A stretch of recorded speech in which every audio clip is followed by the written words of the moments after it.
Hello students, today we would start with the poem Aunt Jennifer's Tigers.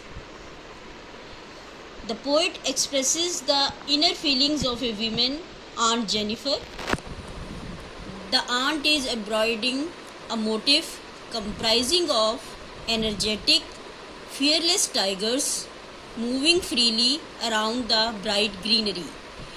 ये इस poem में poet ने एक औरत की फीलिंग्स के बारे में बताया है जिसका नाम आंट जेनिफर है, जो कि एक ऊन से एक डिज़ाइन बना रही है किसी भी फैब्रिक के ऊपर या वॉल हैंगिंग के ऊपर, और उसमें उसने दिखाया है कि जो टाइगर्स हैं, फियरलेस टाइगर, और बड़े प्राउडली वो फॉरेस्ट में भागते हुए जा रहे हैं, जो कि फॉरेस्ट के निवासी हैं, भागते हुए जा रहे हैं. She is living a life of submissiveness to her husband's command. Her acts are dominated by him and she fears him constantly. Aunt Jennifer जो अपने हस्बैंड्स की कमांड को फॉलो करती है और हमेशा डरी सहमी हुई रहती है. This pattern of the free and fearless tigers reflects her inner desire to live a free and fearless life. ये जो डिज़ाइन वो बना रही है कि जो टाइगर्स हैं बड़ी फ्रीली और फियरलेसली भागते हुए जा रहे हैं, ये आंट के अंदर की जो इच्छा है, डिज़ायर है कि वो भी इसी तरह एक फ्री और फियरलेस लाइफ बिताए, ये इस बात को दिखाता है. The tigers are graceful, elegant and bright. Poet ने बताया है कि ये जो टाइगर्स हैं बिल्कुल येलो कलर का टोपाज जैसे प्रीशियस स्टोन होता है, उसी की तरह ये भी ब्राइट कलर के येलो कलर के टाइगर्स हैं, जो कि ग्रीनरी के रहने वाले यानी फॉरेस्ट के रहने वाले इनहेबिटेंट्स हैं और भागते हुए जा रहे हैं. तो यहाँ पर पोएट ने टाइगर्स को कंपेयर किया है पुखराज पत्थर से, टोपाज पत्थर, जो कि एक प्रीशियस स्टोन है. Aunt Jennifer's fingers tremble as she embroiders. Aunt Jennifer जैसे एम्ब्रॉयडरी करती है तो उसकी उंगलियां कांपती हैं. She is old but still fears her husband. She doesn't enjoy the freedom to do anything as per her wish. जैसा वो चाहती है वो अपनी मर्जी से कोई काम नहीं कर पाती है, उसे फ्रीडम नहीं है कि अपनी मर्जी से कोई काम कर सके. She is scared doing the embroidery too and fears his wrath. Embroidery करने में भी उसे डर लग रहा है क्योंकि उसे अपने हस्बैंड के गुस्से का बहुत डर है. Since the day she got married she has been fulfilling the demands of her husband. जब से उसकी शादी हुई है वो अपने हस्बैंड की डिमांड को पूरा करती आई है. The wedding ring on her hand is a constant reminder that she belongs to her husband. उसने उंगलियों में जो वेडिंग रिंग पहनी हुई है ये लगातार उसे याद दिलाता रहता है कि उसे अपने हस्बैंड की कमांड्स को फॉलो करना है. The burden of the demanding marriage has exhausted her. तो जो शादी का जो बंधन है वो इसमें इस तरीके से अपने आप को जकड़ा हुआ महसूस करती है कि उससे निकल नहीं पाती, जिसके कारण वो अपने आप को थका हुआ महसूस करती है. The torment will not and until her death. उसे लगता है कि उसकी ये यातना, उसकी जो कष्ट हैं, उसकी डेथ के बाद भी कम नहीं होंगे. Even after her death the ring will remain on her hand and she will never be free. उसे लगता है कि उसके मरने के बाद ये रिंग फिर भी उसके हाथ में रहेगी और कभी भी वो फ्री नहीं हो पाएगी, कभी भी फ्री लाइफ, फियरलेसली लाइफ को नहीं जी पाएगी. On the other hand the tigers that she is embroidering will continue to move around freely forever. और दूसरी तरफ वो जो टाइगर्स बना रही है, जो एम्ब्रॉयडरी कर रही है, वो उसी तरह पहले की तरह ही प्राउडली और फ्रीली और फियरलेसली आगे बढ़ते जाएंगे, वो भागते हुए ही जाएंगे. तो her desire of freedom and fearlessness will live on through her tigers. तो उसकी जो इच्छा है फ्रीडम की, टाइगर्स की तरह फ्री रहना और फियरलेसनेस की जो उसकी मन की इच्छा है वो उसने टाइगर्स के द्वारा दिखाई है.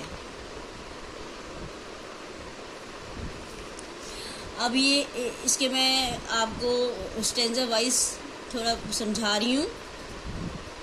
Aunt Jennifer's tigers prance across a screen, bright topaz, denizens of a world of green.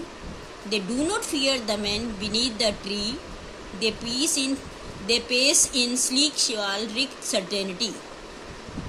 The poet is describing a lady whom she addresses as Aunt Jennifer. She says that Aunt Jennifer is doing embroidery on a piece of cloth, which could be a tablecloth or a wall hanging. She has designed it with beautiful tigers which are running fearlessly in the green forest. Aunt Jennifer ने ये जो design बनाया है, embroidery कर रही हैं tigers की, जो भागते हुए जा रहे हैं, वो फॉरेस्ट में रहने वाले फियरलेस क्रिएचर्स हैं. She has describe their beauty by comparing them with a precious yellow stone known as topaz. Topaz पुखराज को बोलते हैं. तो पोएट ने टाइगर्स की जो ब्यूटी है किससे कंपेयर की है? प्रीशियस येलो स्टोन से, टोपाज से. She says that they appear bright yellow in the green backdrop of the forest. They are fearless and they are not affected by the presence of man. Aunt Jennifer ने ये जो tigers बनाए हैं जो भागते हुए जा रहे हैं, उनके साथ ही एक ट्री बनाया है, उसके नीचे कुछ आदमी खड़े हैं. तो आंट जेनिफर तो पोएट कहता है कि वो जो आदमी पेड़ के नीचे खड़े हैं, ये टाइगर्स उनसे भी नहीं डरते और भागते हुए जा रहे हैं. Here we can sense the contrast of behavior between the tigers and aunt. Though the tigers designed by her are fearless, but she herself is afraid of her husband. यहाँ पे बिल्कुल कॉन्ट्रास्टिंग बिहेवियर दिखाया है कि जो tigers हैं कितने fearlessly भागते हुए जा रहे हैं, पर इसके विपरीत जो आंट है वो हमेशा अपने हस्बैंड से डरी रहती हैं. Further, the poet says that the tigers are proud and fearless citizens of the forest. They are very shiny and elegant. Next stanza है, Aunt Jennifer's fingers fluttering through her wool find even the ivory needle hard to pull. The massive weight of Uncle's wedding band sits heavily upon Aunt Jennifer's hand. Here the poet describes the fear of Aunt Jennifer towards her husband. She says that while she is doing embroidery, her fingers are quivering or shaking with fear of her husband. यहाँ पे poet ने aunt Jennifer का दर्द बताया है कि अपने husband से वो कितना डरती हैं. एम्ब्रॉयडरी करते हुए भी उसकी उंगलियां कांप रही हैं. Her husband doesn't approve of her hobby of embroidery. Therefore, she trembles while she is embroidering the piece of cloth. It has become difficult for her to pull her needle up and down. वो इतनी ज़्यादा घबराई हुई हैं कि जो needle है, जो सुई है, उसको भी ऊपर नीचे खींचने में उन्हें मुश्किल हो रही है. Then she describes the wedding ring which was given by uncle to Aunt Jennifer on their wedding day. She says that it is a kind of burden for her to wear this ring. फिर उसके बाद जो poet बताती है कि जो aunt Jennifer ने जो रिंग पहनी हुई है, जो कि उसके अंकल ने वेडिंग डे पर आंट जेनिफर को दी थी, वो भी उसे एक बर्डन महसूस होती है. She has been tortured by her husband so much that the wedding ring, which could have been a beautiful gift for her, seems like a burden to her.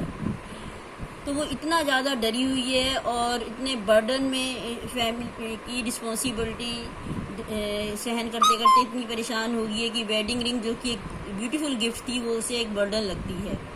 She has faced so many difficulties in her married life that the little ring is described as a heavy band on her trembling fingers. This means that the ring is associated with some bad experiences in the form of torture she has faced because of her husband's dominating behavior. Next stanza, when aunt is dead, her terrified hands will lie, still ringed with ordeals she was mastered by. The tigers in the panel that she made will go on prancing, proud and unafraid. The poet says that one can easily sense aunt's desire for freedom and fearlessness through her design of tigers. Poet ये कहते हैं कि aunt की जो इच्छा है freedom और fearlessly जीवन बिताना, उसको दिखाने के लिए ही उसने ये टाइगर्स डिज़ाइन किए। Further she says that it is not possible for aunt to achieve this freedom during her life time. She will attain it only after her death, but here also the irony of her life is that still she will be tied up with shackles in the form of her husband's wedding ring. Aunt Jennifer को लगता है कि वो अपनी death के बाद ही शायद उसे फ्रीडम मिलेगी, पर यहाँ भी ये उसे लगता है कि मरने के बाद भी वो हस्बैंड की जो वेडिंग रिंग है उसने उसको जकड़ के रखा है और वो इन जंजीरों को तोड़ नहीं पाएगी। The ring was the sole proof of the tortures which she had faced from her husband. On the other hand there are the tigers designed by aunt Jennifer which will always depict her desire of living a fearless life by jumping proudly and bravely on the piece of cloth. Thank you.